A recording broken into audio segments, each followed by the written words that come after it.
एक बाप का फैसला। क्या बताऊं मम्मी, आजकल तो बासी कढ़ी में भी उबाल आया हुआ है।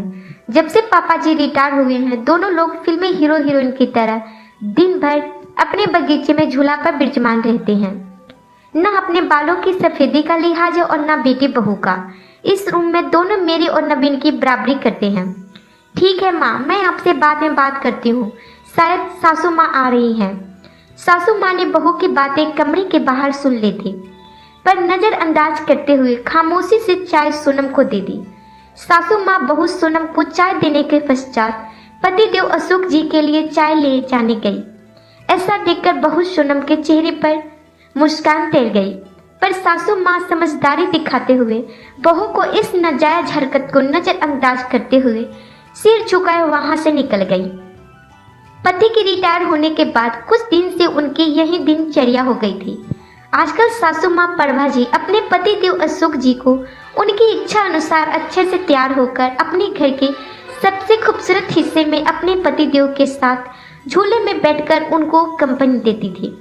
प्रभा जी ने सारी उम्र तो उनके बच्चों के लिए ही लगा दी थी। कोठीनुमा घर और अशोक जी और प्रभा जी के लिए जीवन भर का सपना था, जो उन्होंने बड़ी मेहनत और से साकार किया था। ऐसा मनमोहक वातावरण में वहां लगा झूला मन को असीम शांति प्रदान करती थी। पहले वो और अशोक जी इस मनमोहक जगह में बहुत कम समय के लिए बैठ पाते थे। प्रभा जी अनबनी होती तो अशोक जी बड़े जिंदा दिल शब्दों से कहते, पटना रिटायरमेंट के बाद दोनों इसी झूला पर साथ बैठेंगे और साथ खाना खाएंगे। आपकी हर शिकायत को हम दूर कर देंगे। फिलहाल हमें बच्चों के लिए जीना है। बच्चों के करियर पे बहुत कुछ बलिदान करना पड़ता है। खैर, अब बेटा अच्छी नौकरी में था और बेटी भी अपने घर जा चुकी थी। रिटायरमेंट के बाद घर में थोड़ी रौनक रहने लगी। अशोक जी को भी घर में रहना अच्छा लगता था। पहले तो बड़े पर्दे पे थे तो कभी उनके कदम घर में टिकते नहीं थे। उनकी बहू सोनम अपने पति नबीन को उसके माता पिता के लिए ताने के लिए कोई मौका नहीं छोड़ती थी। उसने उस कोने के बगीचे से छुटकारा पाने के लिए नबीन को एक रास्ता सुझाते हुए कहा, क्यों ना हम बड़ी कार खरीद ले नबीन, आइडिया तो अच्छा है, पर रखेंगे कहाँ? एक कार रखने की तो जगह नहीं है घर में। नबीन थोड़ा चिंतित हो गया।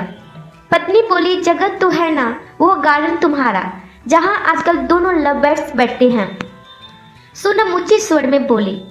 नबीन क्रोधित हुआ, थोड़ा तमीज से बात करो, वो हमारे माता पिता हैं।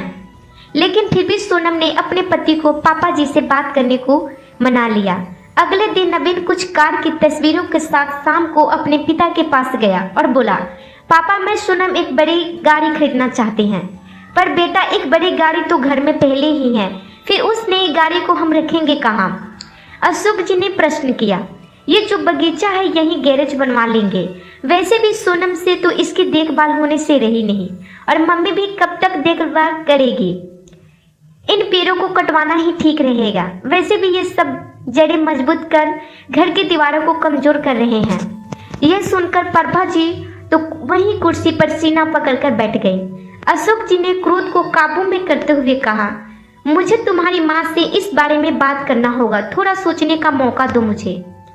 क्या पापा, मम्मी से क्या पूछना? वैसे भी इस जगह का इस्तेमाल भी क्या है? नवीन थोड़ा चिड़चिड़ाकर बोला। आप दोनों दिन भर इस जगह बगैर कुछ सोचे समझे 4 लोगों का लिहाज किए बगैर साथ में बैठे रहते हैं। अब आप दोनों कोई बच्चे तो नहीं हो, लेकिन आप दोनों ने दिन भर झूले पर साथ में बैठ रहने का रिवाज बना लिया है, और ये भी नहीं सोचा कि 4 लोग क्या कहेंगे। इस उम्र में मम्मी के साथ बैठने की बजाय आप अपनी उम्र के 4 लोगों को साथ बैठेंगे तो अच्छा रहेगा। और वह दंदनाते हुए अंदर घर में चला गया। अंदर सोनम की बड़बड़ी भी जारी थी।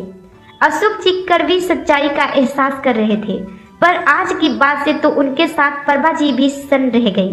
अपने बेटे के मुंह से ऐसी बात सुनकर दोनों का दिल भर आया और टूटकर रोने लगे। रिटायरमेंट को अभी कुछ ही समय हुआ था कि थोड़ा सुकून से गुजरा था। पहले की जिंदगी तो भागम भाग में ही निकल गई।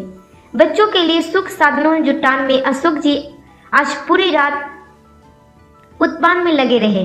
कुछ सोचते रहे, कुछ समझते रहे और कुछ योजना बनाते रहे। लेकिन सुबह जब वे उठे तब वो बड़े शांत और प्रसन्न थे। वे रसोई में गए और खुद चाय बनाई और कमरे में आकर पहला कप प्रभा जी को दिया और दूसरा खुद पीने लगे। आपने क्या सोचा? प्रभा जी लहज में पूछा। मैं सब ठीक कर दूंगा, बस तुम धीरज रखो, अशोक जी बोले। पर हद से ज्यादा निराश प्रभा उस दिन पौधे को पानी देने भी नहीं गई और ना ही किसी से कोई बात की। दिन भर सब समान रहा, लेकिन शाम को अपने घर के बाहर टॉयलेट के बोर्ड टांग दिया। नबीन ने भौचक रह गया देखकर। अशोक जी से प्रश्न किया। पापा माना कि घर बड़ा, ये टॉयलेट का बोर्ड किस लिए? अगले महीने में मेरे स्टाफ के मिस्टर गुप्ता रिटायर हो रहे हैं तो इसी घर में रहेंगे, उन्होंने शांतिपूर्ण तरीके से उत्तर दिया। हैरान नबीन बोला। पर कहाँ? तुम्हारे घर में, अशोक जी ने समान स्वर में उत्तर दिया। नबीन का स्वर अब कहनाने लगा, और हम दोनों लोग तुम इस लायक बना दिया है कि 2-3 महीने में कोई फ्लैट देख लेना या कंपनी के फ्लैट में रह लेना अपनी उम्र के लोगों के साथ। अशोक जी एक एक शब्द चबाते हुए बोल रहे थे। हम दोनों भी अपनी उम्र के लोगों में उठेंगे बैठेंगे। तुम्हारी माँ की सारी उम्र सबका लिहाज करने में निकल गई, कभी बुजुर्ग हो तो कभी बच्चे। अब लिहाज की सीख तुम सबको लेना बाकी रह गया था।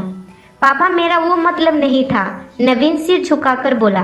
नहीं बेटा, तुम्हारी पीढ़ी में हमें बनने का सबक पहले ही दे दिया है। जब हम दोनों को साथ देखकर खुश हो सकते हैं तो तुम दोनों को दिक्कत क्या है? इस मकान को घर तुम्हारी माँ ने बनवाया, ये पेड़ और इनके फूल तुम्हारे लिए मांगी गई मन्नत थी, तो ये अनोखा कोना छीनने का अधिकार मैं किसी को नहीं दूंगा। पापा आप तो सीरियस हो गए। नवीन के स्वर अब नर्म हो गए थे। ना बेटा, तुम्हारी माँ ना जाने कितने कष्ट सहकर, कितने त्याग कर मेरा साथ दिया। आज इसी के सहयोग से मेरे सिर पर कोई कर्ज नहीं है, इसलिए सिर्फ ये कोना ही नहीं, पूरा घर तुम्हारी माँ का ऋणी है। घर तुम दोनों से पहले उसका है, क्योंकि जी भर के आती नहीं दांत। जब मंदिर में ईश्वर जोड़े में अच्छा लगता है तो माँ बाप का साथ में बुरे क्यों लगते हैं? जिंदगी हमें भी तो एक बार मिलती है, इसलिए हम इसे अपने हिसाब से एंजॉय करना चाहते हैं।